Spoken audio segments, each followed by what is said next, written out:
What's going on, everybody? Welcome back to the channel. It's your boy BT, and today we're talking numbers, but the numbers aren't looking too good. Today we are talking numbers on the battery percentage availability after updating to the OS 2.2. Now, I've had this running for quite some time. I got OS 2.2 last year at some point in time. It's been cold. And so a lot of the speculation was, the algorithm has changed to be better, depicting what your mileage would be based off of your previous driving habits and so on and so forth. I beg to differ.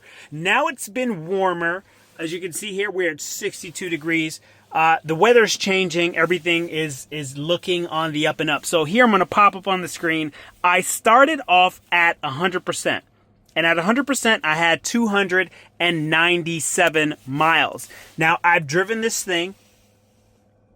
Here's what we're using here. The average energy was 0.36. This is how many miles I've driven since the last charge. Total usage of 78 kilowatts. If you do the math, that averages out to be about 216 miles with the calculation of, the average energy and the total energy. So 216, pretty close to seeing here what we got, 219. I've got a remainder of 72 miles left. So that puts me at 291. Now, I mentioned I started out at 297. So that's about a 6-mile differential between what we're seeing here and where we started. So yes, the way that you drive is going to determine how that works out.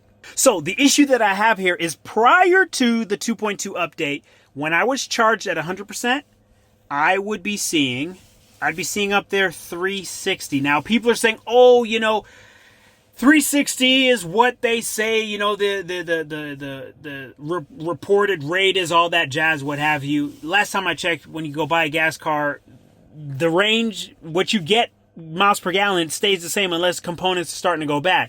But overnight, you're telling me I lost 60 to 70 to 80 miles, depending on the weather when it was cold, of range by a software update.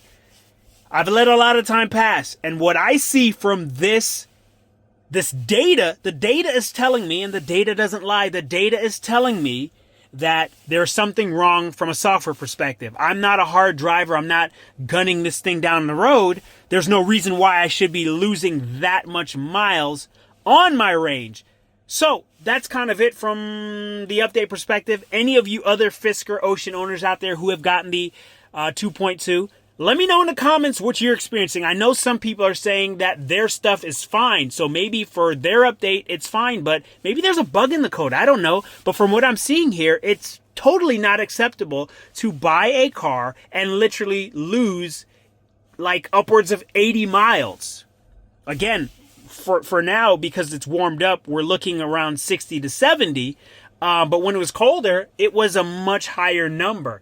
So yeah, let me know in the comments what your experience has been. And, for any Ocean, anyone out there, this is for the current Ocean owners. And it's also for those considering buying an Ocean. This is just feedback from a real live owner. So take it for what you will. But this is what you'll experience because all of these vehicles should be being updated to 2.2. And some people have had issues and some people have not had issues. But here are my issues. There are the numbers. There's the data.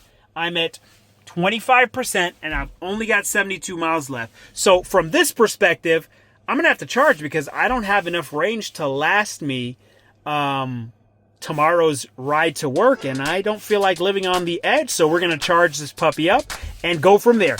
It's your boy BT. Thank you for checking out this video and I'll catch you guys on the next one.